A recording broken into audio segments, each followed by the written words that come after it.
Salut tout le monde, j'espère que vous allez bien. On se retrouve, oui, pour le débriefing de WWE Raw. Et oui, WWE Raw qui se pose à Atlanta en Géorgie avec plein de choses qui se sont passées. On peut voir notamment les ceintures. Ah, voilà, je vous montre la miniature quand même. Si je vous la montre pas, vous pouvez pas voir.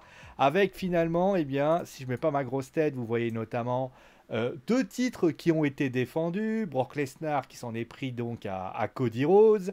D'ailleurs, si vous avez envie de réagir sur ce qui s'est passé ou sur l'actualité sportive, gaming ou tout simplement sur l'actualité catchesque, je vous retrouve d'ailleurs ce soir à partir de 20h30, 21h. On sera là-bas, ça sera l'émission React News. Sur React News, qu'est-ce qui se passe en fait? On prend les informations qu'il y arrive et tout simplement, on va parler de ce qui se passe, etc.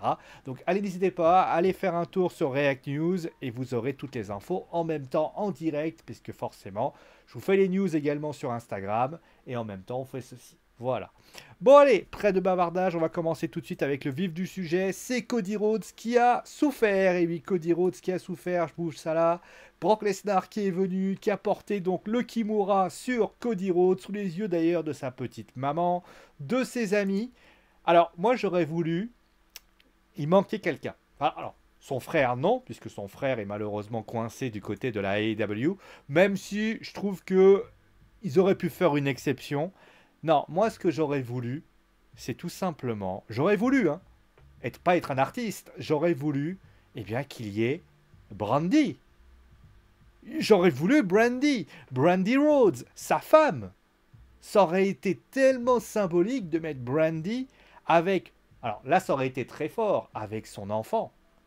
Là, tu mets les deux au milieu, là, avec maman juste à côté. Alors après, bon, il a parlé notamment du fait que, voilà, c'était un moment difficile. Il a parlé notamment de que il a jamais, il a beaucoup parlé de sa mère, notamment de telle ou telle chose, de ce qu'il avait construit. C'était un beau speech, clairement. Et puis ensuite, il y a l'arrivée de Brock, enfin la musique de Brock Lesnar qui se déclenche. À ce moment-là, Cody commence à s'approcher.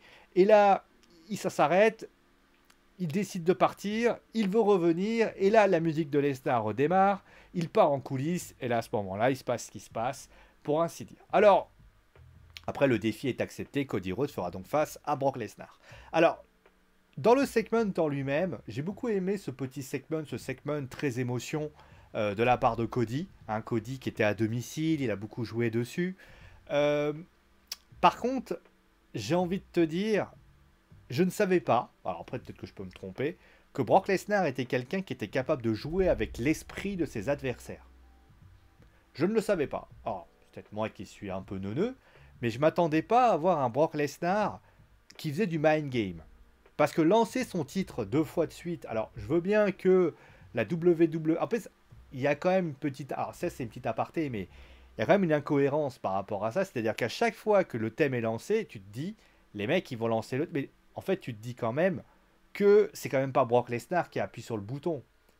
Voilà. Mais c'est pas grave. C'est pas grave. En tout cas, c'est qu'une aparté. Après, il fallait quand même donner du spot à Brock qui avait quand même été dans une situation compliquée durant les dernières semaines.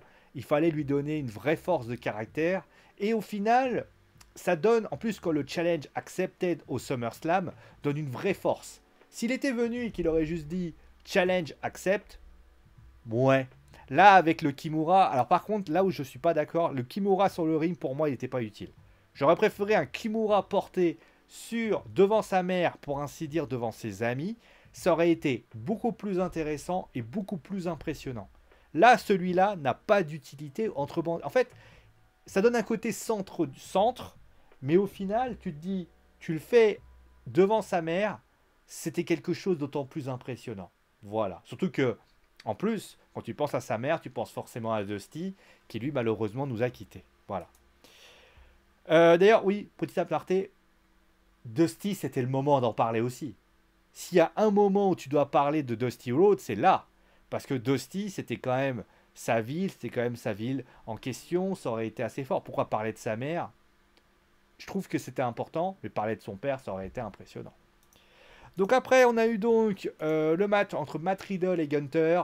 Ouais, match... enfin, on s'attendait bien à une victoire de Gunter contre Matt Riddle. Matt Riddle, d'ailleurs, qui a perdu sans l'aide de personne, c'est-à-dire qu'il n'y a pas eu d'intervention de Ludwig Kaiser et de Giovanni Vinci, concrètement, qui sont partis d'ailleurs, hein, tout de suite après. Mais concrètement, Gunther qui gagne, ouais, voilà. Ça prouve quand même. Alors je sais qu'il faut lui donner du spotlight à, à Gunther, parce que voilà. Maintenant, la question que je me pose, c'est que va devenir Riddle en fait? Je comprends pas ce qu'ils veulent en faire de Matt Riddle. Matt Riddle, il a fait son retour à la WWE. Il a notamment eu un match, on va dire, à Money in the Bank, où il a eu notamment un match pour le titre intercontinental. Un match d'ailleurs où qui a quasiment rien eu, parce que finalement, c'est plus l'arrivée de Drew McIntyre qu'on a vu. Mais c'est vrai que concrètement, ben, la présence de Matt Riddle est globalement assez inexistant. Alors je sais qu'on attend tous le retour, a priori il serait imminent, le retour de Randy Orton, mais le retour de Randy Orton, je vois même pas qu'est-ce qu'il va donner de plus. Randy Orton qui, quand il va revenir, le public sera tellement heureux de le voir revenir, le faire un heel turn, c'est même pas pertinent parce que le public, ça fait tellement longtemps qu'on espère le revoir, ça serait quand même étonnant. À part le faire turner heel, d'ailleurs Riddle, il va falloir faire une vidéo sur lui parce que Riddle, c'est littéralement une catastrophe en ce moment. Je comprends pas ce qu'ils veulent en faire de Matt Riddle. Matt Riddle, depuis qu'il a été, il a eu des soucis, alors je sais pas si c'était de blessures, etc. On a l'impression qu'il est devenu l'ombre de lui-même, alors que c'était déjà un peu le cas, hein, même s'il avait affronté Roman Reigns, ça restait globalement assez anecdotique. Depuis d'ailleurs la fin de la RK Bro, enfin la fin, depuis la mise en épin, la mise en cloche de la RK Bro, mais c'est vrai que c'est quand même quelque chose d'étonnant. Voilà. Après cela, on a eu le Judgment Day qui est venu, ça va, bon, alors les Judgment Day qui continuent, voilà, à truster. Moi, j'ai envie de dire, alors, je m'attendais pas à avoir un match de championnat, pour être honnête. Je m'attendais à le voir au SummerSlam. Pourquoi un tel empressement de vouloir mettre Priest et Dominique tout de suite? Je comprends pas. C'est pas totalement utile de le faire ça. Moi, je pars du principe que Damien et Dominique auraient pu largement l'avoir au SummerSlam. Voilà, ça aurait pu largement suffire. Après, pour ce qui s'agit du segment, c'est un segment de Judgment Day, c'est-à-dire que c'est pas que c'est mauvais. Attention, ne me faites pas dire ce que j'ai pas dit. Ça n'est pas mauvais, mais ça n'apporte rien de plus. Tu as toujours le même principe. Chacun va parler à son tour. Dominique va se faire siffler quand il va parler, et au final, après quoi? Voilà. Dominique, après, oui, quoi? Il n'y a rien d'autre. Ça reste trop... pour dire, en plus, je ferai un petit aparté après, euh, Finn Balor va s'occuper de Seth Rollins. Moi, j'aurais préféré qu'à la limite, Dominique et Sami Zayn viennent. Il y a Seth Rollins qui vient, à la limite. Ou même, allez, et à la limite, voilà. Alors tu vas me dire, oui, mais ça aurait été comme la semaine dernière, etc. Oui, mais le problème, il est là. C'est que c'est toujours pareil. Il y a ce côté un peu redondant qui, de mon point de vue, pose un problème. Enfin, voilà. Donc après cela, on a eu la victoire. Alors la victoire de Chelsea Green. Alors on va parler. Ah oui, j'en ai pas parlé. On va y revenir là-dessus. On va parler rapidement, voilà, du segment de Seth Rollins, qui au final était pas mal. Voilà, c'était un bon truc. Finn Balor qui vient, qui essaie de le provoquer. Super. Franchement, c'était un bon segment. Moi, j'ai trouvé ça super sympa. Et au final, ça reste encore un petit peu. Il y a encore ce petit côté ambianceur que moi j'aime bien. Il y a du storytelling, il y a ce côté, voilà, je vis dans le passé, machin, on est encore dessus. Et en tout cas, c'était sympathique. Voilà. Bon, pour ce qui s'agit de la victoire de Chelsea Green et de de Chelsea Green et de Sonya Deville, bah déjà, ça confirme, ça a besoin de confirmer que Rhea Ripley va sans doute avoir un adversaire au SummerSlam, et je parie très lourdement sur une Liv Morgan. Alors ça pourrait être étonnant. Moi, je trouverais plutôt ça logique que ce soit Raquel Rodriguez, mais comme ils ont fait une blessure au genou à Raquel Rodriguez, je vois pas pourquoi on lui donnerait pas à Liv Morgan. Liv Morgan est venue affronter Rhea Ripley tout à l'heure. Alors, après, certains diront Raquel Rodriguez. Après, Raquel Rodriguez, moi, j'aurais préféré, voilà, qu'ils la démolissent littéralement pour qu'on la mette hors jeu et qu'on sache. Un peu comme ils ont fait avec les Housseaux. Là, c'est vrai que Raquel Rodriguez, Ben, moi j'aurais préféré Raquel Rodriguez, je vous dis la vérité. Mais Liv Morgan, pourquoi pas. Liv Morgan contre Rhea Ripley, ça peut être une réalité. Après, attention, hein, moi je présage toujours du fameux heel turn de Raquel Rodriguez à un moment donné, qui peut être dans la réalité de la chose. Pour le match en lui-même, il était pas mal. C'était pas mal, honnêtement. La vente, bah après, bon, ils étaient 2 contre 1 avec la vente de la blessure de Raquel. Liv Morgan a fait une belle prestation, un petit peu avec les derniers moments. Les matchs par équipe ont été très bons, étrangement. J'y reviendrai d'ailleurs en fin d'émission. Mais franchement, c'était sympa et ce match a été très sympathique au demeurant et j'ai bien apprécié. Après cela, on a eu le match entre donc le Viking Rules. Donc en fait c'est un Fall Count Anywhere avec le thème des Vikings. Voilà. Bon match, clairement. Moi, j'attendais vraiment rien de cette rencontre et au final, bah, cette rencontre m'a plutôt fait sourire. Voilà, avec ce duel et tout, avec les interventions de Valhalla et de Maxime Dupri. Il y a eu notamment l'attaque avec notamment un coup de bouclier. Il y a eu également un double powerbomb. Les Viking Riders qui gagnent dans ce match-là, je trouve ça un peu normal. Après, ça manquait un peu d'ustensile, si je peux me permettre. C'était un Fall Count Anywhere match. Bah, au final, il n'y a pas eu réellement de tombée à l'extérieur. C'était plutôt. Si tu veux vraiment faire un Fall Count Anywhere, faut pas que tu restes sur le ring. Là, on avait l'impression qu'ils étaient bloqués sur le ring. Là, c'est pas possible. C'est pas possible. Il faut que tu sois logique dans ta stipulation. À la limite, tu aurais fait un Viking Rules. Le match, c'était juste un match sans disqualification, ça aurait suffi largement. Pourquoi tu vas te taper? Il faut que tu fasses des tombées à l'extérieur. Que tu ailles affronter, que tu ailles dans les coulisses, que tu ailles faire. Limite, j'aurais voulu que le bateau là que tu vois là, tu le retrouves en coulisses. Parce que comme ça aurait été tellement symbolique de voir les trois là en train de se retrouver dans le bateau, en train d'y arriver. Limite, le bateau, tu le fais avancer, j'en sais rien. C'est dommage. Là, j'ai pas trouvé ça énorme. Voilà, je te dis clairement. Après, il y a eu notamment Shayna Baszler qui a battu très facilement Nikki Cross, donc on va pas revenir là-dessus. Après, alors, le segment de Shayna et de Ronda. Et j'ai quelques problèmes. Alors, c'est pas des. Alors, certains me diront, c'est pas des problèmes affolants. D'autres diront que c'est pas grave. Alors Ronda, à un moment donné, elle a expliqué ce qu'elle a réussi à accomplir, réussi à accomplir. Elle a expliqué voilà qu'elle sera sans doute pour devenir une future Hall of Fameuse. Et au final, eh bien, elle a réussi tous ses accomplissements. Et au final, voilà. Là, tout simplement, c'est l'athlète la plus décorée du sport du combat. Shayna, elle dit, ben, au final, ok, t'es forte dans le UFC, t'es forte dans le judo, mais dans le catch, permets-moi d'en douter, à un moment donné. Et là, tu peux venir, et là, elle lui dit, si t'as un problème avec ça, viens régler ça sur le ring, viens régler ça, viens régler le problème, on en parle. Et à ce moment-là, Ronda dit, moi j'ai pas envie, à moins ramène-toi. Et là, bon, il y a Shayna qui arrive et tout ça. Au final, il y a le match au SummerSlam. J'ai une question en fait. Qui c'est qui est face dans la rivalité? Alors vous allez me dire, c'est qu'un détail. Parce que si LA Knight venait affronter Austin Theory, il y a quand même un heel versus heel qui peuvent se dessiner. La différence, c'est que là, du côté de LA Knight, il y a un vrai face turn, il y a un vrai côté face dans le public. Le public considère LA Knight comme une vraie force de caractère.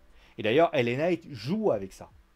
Pour ce qui s'agit des deux, il n'y a pas de heel déclaré. Ce que je veux dire par là, c'est qu'il n'y a pas de face déclaré, mais il n'y a pas de heel déclaré. On a l'impression que chacun a un peu le rôle des deux. C'est-à-dire que Ronda, au début, elle dit « Pourquoi t'as fait ça ?» Tu es supposé ma copine, on se souvient de la première fois. Après, il y a une bataille entre les deux où les deux essaient de s'en prendre l'un comme l'autre. Là, t'as Ronda qui dit « J'ai pas envie d'y aller » et Shayna qui dit « Viens m'affronter ». Ok. Et par la suite, Ronda qui dit oh, bah, finalement, je vais bientôt offrir un match au SummerSlam. Qui est il? Deuxième chose. Encore une fois, vous savez, quand je dis qu'il y a. Alors, déjà, bon, Ronda. J'ai envie de dire une chose aussi à Ronda. Ronda, un segment, c'est pas je crache mon texte et je balance tout ça. On avait l'impression qu'elle avait récité son texte et qu'elle devait le balancer à 53 km/h. Parle doucement. Pourquoi t'es obligé de parler vite? Non, parle lentement. Mets de l'intonation. Mets de l'envie. Alors peut-être qu'on lui a dit, on n'a pas beaucoup de temps, alors dépêche-toi. Ça peut se justifier, pourquoi pas. Mais parle doucement. On avait l'impression qu'elle était en train de parler. Sauf que Shayna, quand elle prend le relais, Shayna, elle a de la nuance, etc. Ronda, t'as l'impression que elle te parle. De plus, son discours, je comprends pas son discours en fait. Alors, si, je le comprends. Autrement dit, j'ai accompli plein de choses.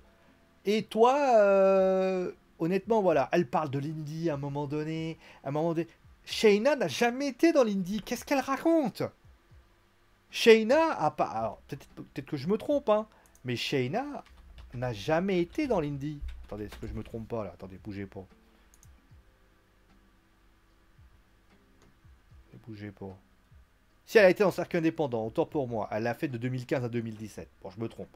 Ok, elle a été dans l'indie. Bon, je me trompe. Elle a été du côté à la Ring of the North. Voilà. Ok. Donc, vous pouvez balancer le nom. Mais à la limite, même si je me trompe là, admettons, t'as une autoroute là. T'as une autoroute. Pourquoi tu critiques pas le catch? T'as fait un podcast où t'as dit que le catch était nanana, c'est de la mise en scène, les machins, machins. Vas-y! T'as une autoroute! Tu peux littéralement. Après, certains me diront oui, mais il y a Logan Paul qui. Mais on s'en fout! Ronda, t'as fait un podcast où t'as déglingué le catch. T'as déglingué le catch professionnel. Shayna, elle a fait de l'indie. Vas-y! Tu dis voilà, moi je suis arrivé, les mecs à un moment donné, ouais, bon, je peux m'en faire un par un. De toute façon, c'est de la mise en scène, c'est du. Eh, c'est un ballet le catch. Hein. Vas-y! Pourquoi t'es tellement. Tu veux. Là, il y aurait eu un heal, là j'aurais dit, ouais, ok, c'est bon. Pas why, pourquoi? C'est abusé. T'as une autoroute et tu t'en. Alors, attention. T'as une autoroute et tu t'en sers pas. Quand je fais ça, ce n'est pas elle que je vise. C'est les officiels qui veulent pas aller jusqu'au bout. Pourquoi? Dominique, il s'est sifflé comme une merde à un moment donné. Vas-y! C'est pénible. Je suis colère. Bon, après cela, on a eu le Miss TV avec donc. On va revenir sur la fin parce qu'il n'y a pas eu grand chose de plus. Becky qui est colère aussi. Hein, qui a dit. Voilà. Après, bon, alors. Par contre, j'ai un problème avec ce segment. J'ai un vrai problème avec ce segment. Donc, t'as Becky qui dit à un moment donné, voilà, elle lui explique que voilà, l'histoire est basée comme quoi t'es une égoïste, que t'es pas capable de gérer, voilà, que tu ne lui dois rien, qu'elle a passé plus de temps, qu'elle a gagné plus de trophées. Ça, encore une fois, on parle de trophées, hein, comme quoi les trophées, ça fait quelque chose. Hein. C'est comme Dragon Ball Super avec des transformations. Et puis, eh bien, elle lui dit, réaffronte-moi. Et après, elle lui dit, voilà, sinon, machin. Et là, Trish lui dit, écoute, je t'affronterai si tu réussis à battre Zoé. Tu dois te mettre à genoux et me remercier. Et tu dois écrire un tatouage sur ta poitrine. Merci Trish. Et là, Becky, elle approuve. Mais moi, j'ai envie de dire, moi, je veux voir ça. Alors, je veux pas voir la poitrine de Becky, attention. Hein. Mais moi, je veux voir ces trois choses. Alors, certes, certains vont me dire, ouais, mais non, mais c'était surtout pour le côté un peu abusé. Attention, les amis. Attention, les amis. Il y a un homme qui a personnifié ça. C'est Maxwell Jacob Friedman, aka MJF. MJF, il a fait en sorte que pour l'affronter, il fallait passer des épreuves. Cody Rhodes en sait quelque chose. Souvenez-vous de ces 10 coups de fouet qu'il a portés. Moi, j'aurais été à la place de Trish. Maintenant, je veux voir Trish avec. Je veux voir Becky avec le tatouage sur sa poitrine. Je le veux puisqu'on en parle. N'en parle pas si tu le fais pas. Parce que là, tu m'as donné envie. Pourquoi? Parce que c'est humiliant. Parce que c'est honteux. Vous voyez ce que je veux dire? C'est littéralement, t'as pas dit à la WWE, tu les as pas regardés, t'as pas dit. Ah. Alors certains vont me dire, ouais, t'as un côté coquin, c'est pour ça, tu veux voir la poitrine de Becky. Pas du tout. Parce que c'est humiliant. MJF a dit, je vais te mettre 10 coups de fouet, 10 coups de ceinture, il a mis les 10 coups de ceinture. Donc qu'est-ce qu'il faut faire? Il faut faire pareil. Il faut faire pareil. Je suis désolé. Si c'est pas vrai, si c'est pas ça, je me dis dans ma tête, bah ils sont pas allés au bout. Dommage. Mais voilà. Maintenant pour ce qui s'agit, en tout cas, vous savez, moi j'aurais voulu un côté réaliste, mais des coups de ceinture. Tu mets des coups de ceinture, ça aurait été tellement puissant. T'affrontes Zoé, tu demandes des coups de ceinture, tu te mets à genoux pour faire Fenku Trish, et à la limite, tu aurais mis plein d'autres choses pour affronter. Par contre, il y a une chose que je voudrais revenir là-dessus. Pourquoi elle tient tellement à affronter... Alors, je sais pourquoi elle veut affronter Trish. Hein. Elle veut affronter Trish parce qu'elle l'a trahi, parce que si, parce que ça. Où est Lita? Moi, j'aurais voulu te dire, Lita, bah, j'aurais voulu qu'elle soit là. Là, il manque quelqu'un dans cette histoire. Il manque Lita. Et le plus dramatique dans cette histoire, c'est que c'est Trish qui l'a attaqué. Elle est où, Lita? Mais ça, à la limite, c'est un autre problème. Moi, le principal problème, c'est pourquoi t'as une telle obsession pour Becky? Non, pour Trish.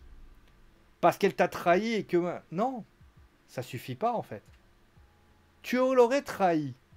Elle lui aurait coûté sa carrière à Becky. Genre, à un moment donné, elle lui aurait brisé la jambe, etc. J'aurais compris. Sauf que là, entre la seule chose qu'on peut... Zoé est apparue. Le Money in the Bank, c'est même pas Trish qui lui a coûté. C'est Io Sky qui a accroché Bayley et Becky. Qu'est-ce qu'elle a fait de plus? Vous voyez ce que je veux dire? C'est dommage. Il y aurait eu quelque chose de bien, mais au final, il manque des choses. Voilà. Pour ce qui s'agit de le match entre Nakamura et Bronson Reed, bon, Bronson Reed qui voit Tommaso Ciampa s'en prendre à lui. Après, il y a Nakamura qui attaque avec un coup de pied. Bon, après, il a dit voilà, j'en ai marre qu'on s'occupe de mes business. Ouais. Est-ce qu'on peut imaginer peut-être un Nakamura qui serait avec. Je pense que Nakamura va affronter Ciampa. En tout cas, j'aime beaucoup le personnage de Nakamura en ce moment, qui est un personnage beaucoup plus. J'en ai marre qu'on me casse les pieds. Pourquoi pas? Voilà. Pour sans plus. Et pour ce qui s'agit du match, alors, je vais vous dire la vérité. J'ai vu le match, il était excellent. C'était excellent.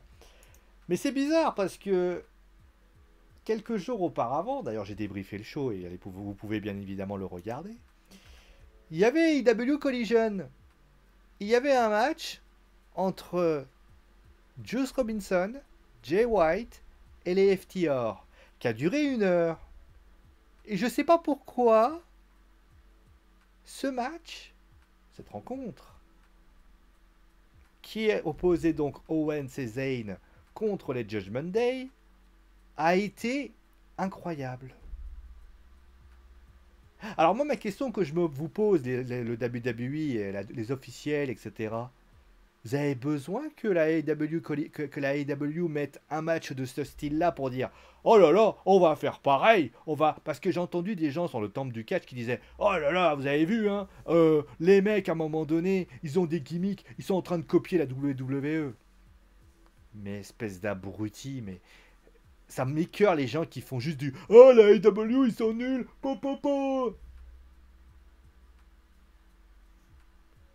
Tu peux pas savourer? T'es obligé?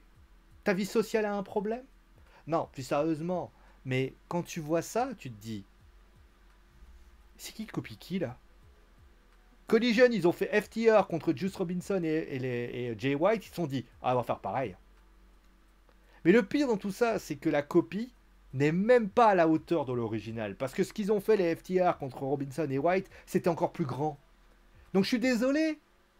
Vous avez fait un grand match, mais vous n'avez pas été à la hauteur des autres. Parce que si vous aviez été à la hauteur, vous auriez fait un match en 1 heure, un Tour of Free Force match, et vous auriez fait un match de 30 à 40 minutes. Vous auriez fait un match où tout le public était debout.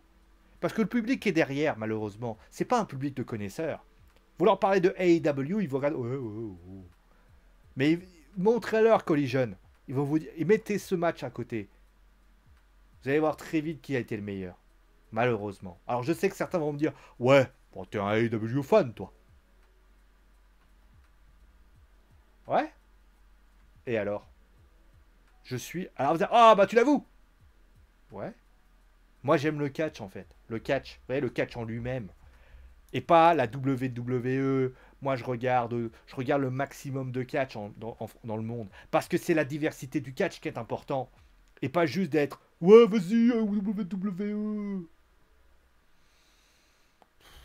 Bon, bref.